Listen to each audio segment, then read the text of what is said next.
Assalamualaikum warahmatullahi wabarakatuh. Baik, perkenalkan nama saya Zulfa Fajriani, NIM 19053101 dari Prodi Pendidikan Ekonomi. Baik, pada video kali ini saya akan membahas tentang media pembelajaran materi ekonomi kelas 10 mengenai koperasi di Indonesia.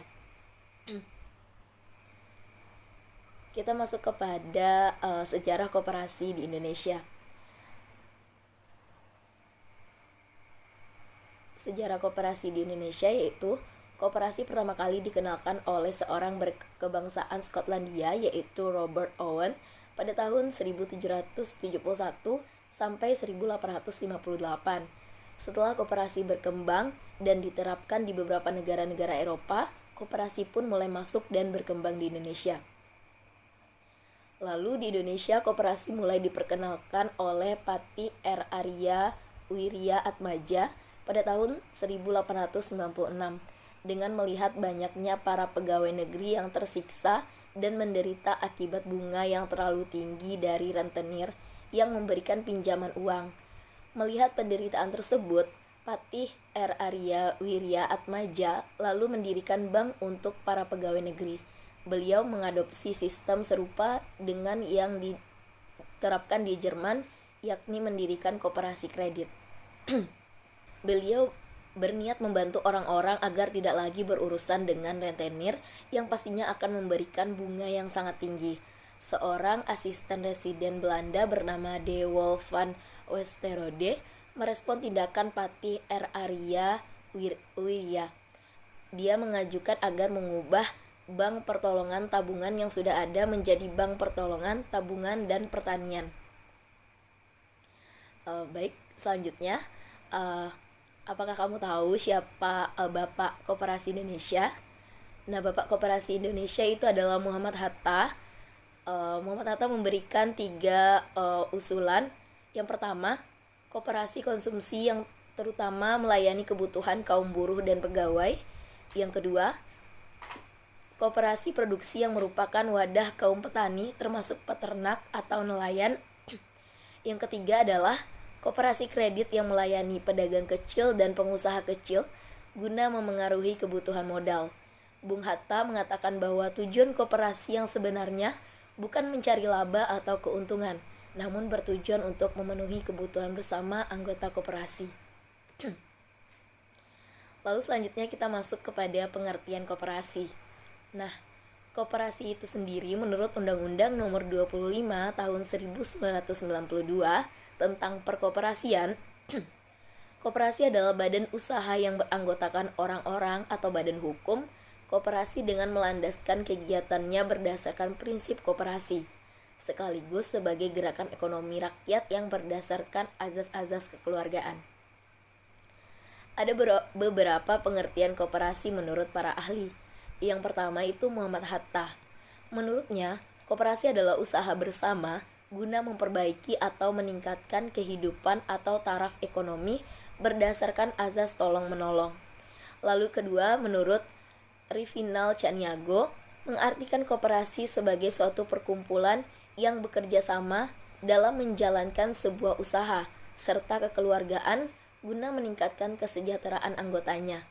Pengelolaan sebuah koperasi, para anggotanya dapat dengan bebas untuk keluar dan masuk dari badan usaha tersebut. Lalu selanjutnya kita masuk prinsip koperasi di Indonesia. Prinsip koperasi di Indonesia itu ada 4. Yang pertama, keanggotaannya bersifat terbuka dan sukarela. Lalu yang kedua, dikelola secara demokratis. Yang ketiga, pembagian sisa hasil usaha atau SHU dilakukan dengan seadil-adilnya dan sebanding. Lalu yang keempat, adanya pemberian balas jasa pada anggota disesuaikan terhadap modalnya. Selanjutnya kita masuk kepada fungsi koperasi.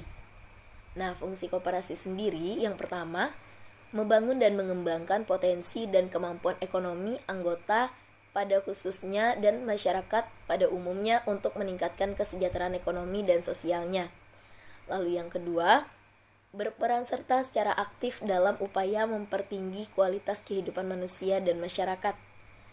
Yang ketiga, memperkokoh perekonomian rakyat sebagai dasar kekuatan dan ketahanan perekonomian nasional dengan koperasi sebagai sukogurunya.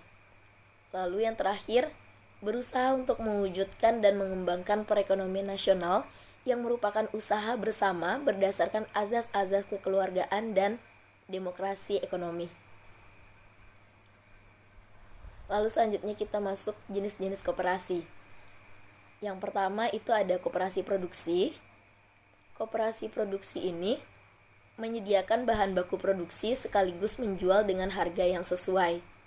Yang kedua ada koperasi konsumsi. Koperasi ini bergerak dalam menyediakan kebutuhan pokok bagi para anggotanya. Biasanya yang dijual di koperasi ini adalah kebutuhan sehari-hari seperti sembako.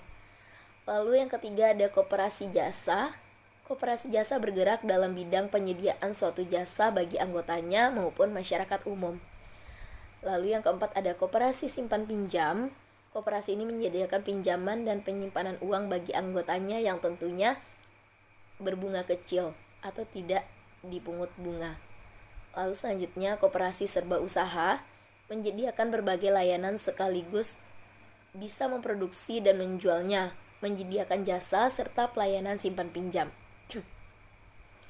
Lalu kita masuk kepada hak dan kewajiban anggota koperasi.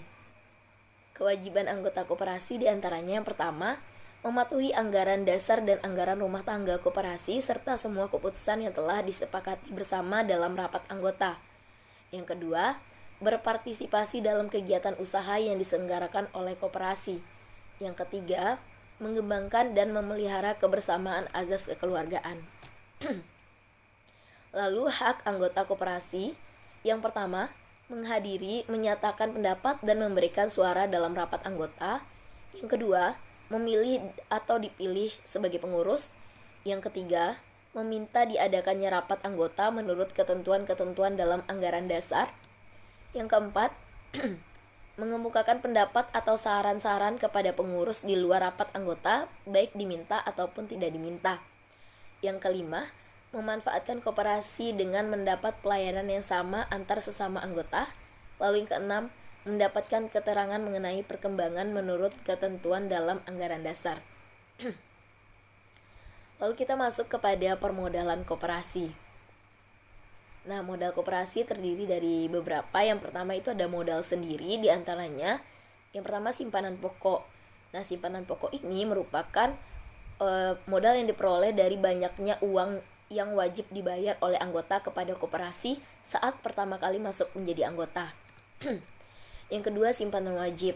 Modal ini juga diperoleh dari anggota, namun jumlah simpanannya tidak harus sama, tetapi wajib dibayarkan dalam waktu dan kesempatan tertentu. Yang ketiga, dana cadangan.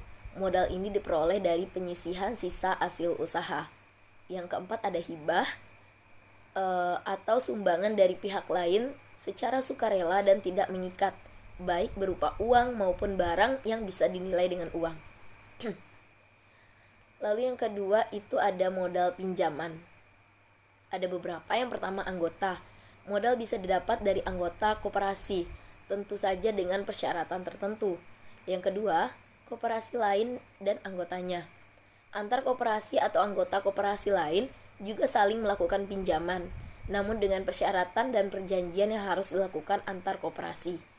Yang ketiga itu ada bank atau lembaga keuangan lainnya. Koperasi juga bisa meminjam modal dari bank atau lembaga keuangan lain yang dilakukan berdasarkan ketentuan peraturan perundang-undangan yang berlaku saat ini. Yang keempat, penerbitan obligasi dan surat utang. Selanjutnya ada cara dengan penerbitan obligasi dan surat utang yang dilakukan berdasarkan ketentuan perundang-undangan yang berlaku. Lalu yang terakhir, sumber lainnya yang sah. Modal yang diperoleh dari sumber maupun manapun, baik itu pribadi maupun pinjaman, harus bisa dikelola dan digunakan dengan baik, khususnya untuk melayani anggota dan masyarakat umum. Selanjutnya kita masuk kepada perhitungan SHU atau sisa hasil usaha. Yang pertama itu ada jasa modal anggota. Caranya itu simpanan anggota yang bersangkutan dibagi total simpanan keseluruhan anggota dikali SHU untuk jasa modal. Yang kedua, jasa usaha anggota. Ada dua rumus. Yang pertama, jasa penjualan. Cara mencarinya, pembelian anggota bersangkutan dibagi total omset penjualan dikali SHU untuk jasa penjualan. Lalu yang kedua itu jasa pinjaman. Pinjaman anggota yang bersangkutan dibagi pinjaman seluruh anggota dikali SHU untuk jasa pinjaman. Baik, mungkin sekian materi untuk materi ekonomi kelas 10 yaitu mengenai koperasi di Indonesia. Saya akhiri. Assalamualaikum warahmatullahi wabarakatuh.